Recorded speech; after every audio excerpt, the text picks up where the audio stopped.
क्या yes bank दोबारे 400 रुपये जाएगा? बहुत सारे छोटे इन्वेस्टर्स इस शेयर को 10-11 रुपये 12 रुपये से होल्ड कर रहे हैं और उनकी आशा है कि जिस तरीके से मार्केट में मूवमेंट हो रहा है और यस बैंक के भी वही दिन पुराने दोबारा वापस आएंगे और यस बैंक दोबारा से 400 रुपये जाएगा। तो दोस्तों, आपको क्या लगता है? नीचे कमेंट बॉक्स में कमेंट करिएगा कि यस बैंक किस वजह से 400 रुपये जाएगा।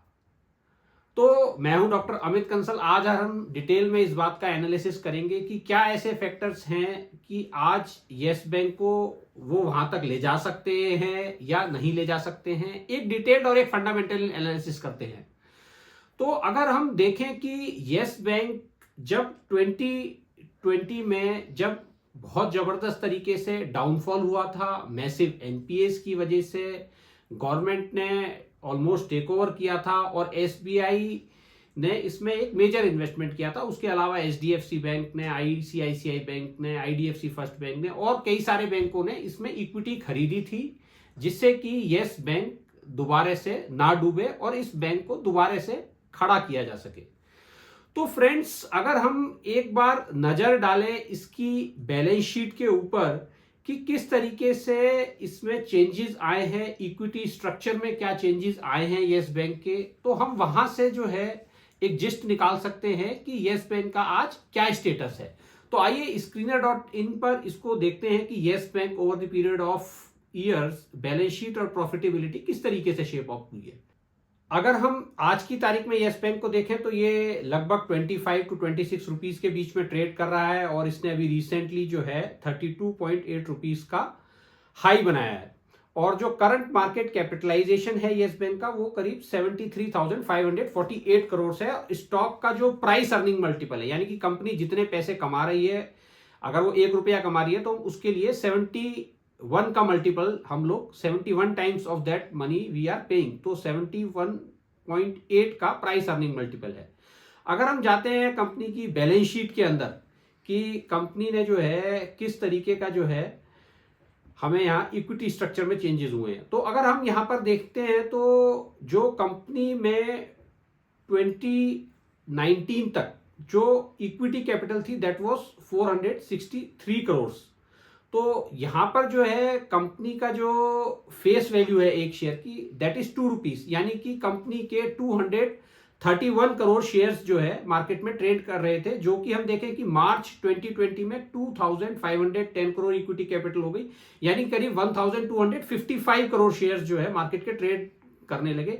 यानी कि यहां से लगभग जो पहले से था उसमें एक इक्विटी कैपिटल में या नंबर ऑफ शेयर्स में मल्टीफोल्ड जंप आ गया, जिसका कारण मैं आपको पहले भी बता चुका हूं कि किस तरीके से एसबीआई ने, आईसीआईसीआई बैंक ने, एचडीएफसी बैंक और कई सारे बैंकों ने गवर्नमेंट के कहने पर यहां पर यस बैंक को सेव करने के लिए इन्वेस्ट किया था। अगर उसके बाद हम फर्दर देखें तो यहाँ पे जो है 2020 या 2021 के बीच में गवर्नमेंट जो है एक क्या कहते हैं राइट्स इशू लेकर आई थी। उसके बाद जो है फर्दर डाइल्यूशन हो गया था और जो है इक्विटी बेस जो है यहाँ पे इक्विटी कैपिटल और बढ़ गई।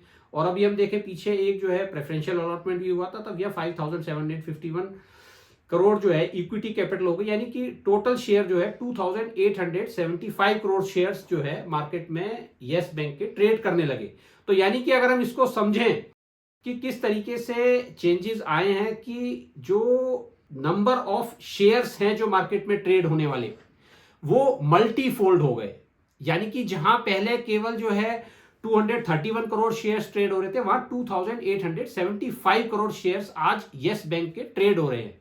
यानी कि अगर हम ऐसा समझ लें कि किसी बिजनेस में पहले 2 पार्टनर थे तो आज वहां पर जो है 25 पार्टनर हो गए, यानी कि जो प्रॉफिट आएगा अब वो 25 लोगों में बटेगा। यानी कि जो अगर बैंक प्रॉफिटेबल होना शुरू भी हो गया है यस बैंक, तो अब जो प्रॉफिटेबिलिटी आएगी उसमें जो number of equity share holders है वो पहले के मुकाबले करीब 12 टू 13 टाइम्स हो गए। तो यानी कि जो आज अगर हम कंपेयर करें कि बैंक का जो मार्केट कैप करीब 74,000 करोड़ के आसपास है और यहां से बैंक को जो है 400 तक जाना है, तो यानी कि यहां से भी करीब इसको 15 टाइम्स मल्टीप्लाई करना पड़ेगा। तो अगर हम देखें कि अगर इस तरीके से हो जाता है तो ये आज जो है इंडिया का सबसे बड़ा बैंक बन जाएगा, क्योंकि अगर हम देखें कि जो एचडीएफसी बैंक है उसका भी मार्केट कैपिटलाइजेशन करीब 10 से 11 लाख करोड़ रुपए है। तो और जहां पे अभी हम अगर यस बैंक की प्रॉफिटेबिलिटी देखते हैं तो वो कितनी आ रही है, तो अगर हम यहां पर देखते हैं कि यस बैंक ने जो है 2023 में 736 करोड़ का प्रॉफिट दिया है, और अगर हम इसे 12 मंथ्स के बेसिस पे देखें तो ये 1024 करोड़ का प्रॉफिट है। और पिछले कुछ सालों में 2020, 21, 22 में जो है लगातार 3 साल करीब जो है लॉसेस थे। 2022 में 1064 करोड़ का प्रॉफिट था, और 2018 में हम देखें तो 4233 करोड़ का प्रॉफिट था, और मार्च 2019 में देखें तो 1709 करोड़ का प्रॉफिट था। तो फ्रेंड्स यहां पर समझने की जरूरत यह है कि शेयर्स में जो है बहुत जबरदस्त तरीके से जो है इक्विटी बेस में यस बैंक के डाइल्यूशन हो गया है। तो अगर हम प्रॉफिटेबिलिटी से भी देखें तो आज केवल 1000 करोड़ का प्रॉफिट है। अगर हम वहीं एचडीएफसी बैंक को देखें जिसका मार्केट कैपिटलाइजेशन जो है 10-11 लाख करोड़ है, उसका 60,000 करोड़ का प्रॉफिट है। तो बैंक को कुछ ना कुछ एक्स्ट्रा ऑर्डिनरी करना पड़ेगा, तभी इतनी प्रॉफिटेबिलिटी आ सकती है। अगर नॉर्मल कोर्स में हम देखें तो जो एक अनरियलिस्टिक एक्सपेक्टेशन होगी कि आज की यस बैंक का प्राइस जो है दोबारा से 400 रुपए हो जाए, this will be unrealistic expectation. हो सकता है कि अगले 20 सालों में 25 सालों में बैंक बहुत अच्छा परफॉर्म करे और यहाँ 1000 करोड़ से बढ़ के प्रॉफिट जो है बैंक का 60,000 करोड़ या 70,000 80,000 करोड़ हो जाए, तो ऑब्वियसली जो है शेयर प्राइस 400 जा सकता है। लेकिन आज की तारीख में अगर हम सोचें कि ये 6 महीने में, साल में या 2 साल में ऐसा कुछ होने वाला है, तो फ्रेंड्स इस तरीके की संभावना जो है करंट सिचुएशन के हिसाब से नहीं दिखाई देती है।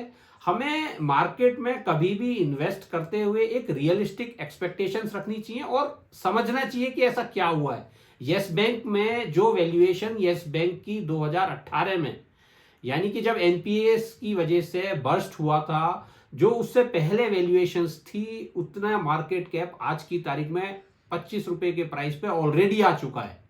तो अगर यहां से भी इसको आगे जाना है और सस्टेन करना है तो बैंक केवल प्रॉफिटेबिलिटी के माध्यम से ही जा सकता है, जो कि एक मल्टी ईयर प्रोसेस है कि बैंक लोन्स देगा, डिपॉजिट इकट्ठे करेगा। तो ओवर दी मल्टी ईयर्स और ओवर दी डिकेड्स ओनली ये पॉसिबल है कि बैंक वहां तक पहुंच जाए। बट नॉर्मल कोर्स में हमें इस तरीके की एक्सपेक्टेशंस जो कि बियॉन्ड मार्केट्स हो उसको नहीं रखना चाहिए, और अपने इन्वेस्टमेंट को एनालिसिस एक सही तरीके से करना चाहिए कि आज क्या कारण है कि यस बैंक उसी रेट्स पे 20-25 रुपए 30 रुपए के रेट्स पे ही सस्टेन कर रहा है। तो इवन मैंने देखा है कि काफी सारे इन्वेस्टर्स मेरे से क्वेश्चन पूछते हैं, सर ये क्यों नहीं जाएगा, और बहुत सारे बैंक जो है रिकवर कर गए हैं, सब अपने पुराने टाइम के हाई पे आ गए हैं। तो हमें वहां रियलिस्टिकली समझना है कि ऐसा क्या हुआ है, कितना जबरदस्त तरीके से इक्विटी बेस डाइल्यूट हो चुका है। इसको सिंपली ये तरीका समझा जा सकता है कि पहले किसी बिजनेस में 2 पार्टनर थे और आज 25 पार्टनर है। तो प्रॉफिटेबिलिटी भी उसी हिसाब से आनी चाहिए कि जिससे इंडिविजुअल को एक को शेयर प्राइस में उस तरीके से अपना शेयर मिल जाए। तो फ्रेंड्स मैं आशा करता हूं आपको समझ में आया होगा कि यस बैंक के क्या कारण हैं जो यस बैंक उतनी तेजी से नहीं बढ़ रहा है, या आगे आने वाले टाइम में उस तरीके की तेजी आने की संभावना निकट भविष्य में नहीं दिखाई देती है। लेकिन हो सकता है ओवर दी मल्टी डिकेड्स जो है शेयर प्राइस बैंक बहुत अच्छा परफॉर्म करे और कहीं चला जाए। बट इमीडिएटली 6 महीने, साल, 2 साल में इस तरीके की एक्सपेक्टेशन पालना एक अनरियलिस्टिक अप्रोच होगी। तो फ्रेंड्स मैं आशा करता हूं कि आपको यस बैंक के बारे में एक डिटेल्ड एनालिसिस समझ में आया होगा। तो दोस्तों अगर आपको मेरा चैनल पसंद आया हो तो लाइक कीजिएगा और सब्सक्राइब कीजिएगा।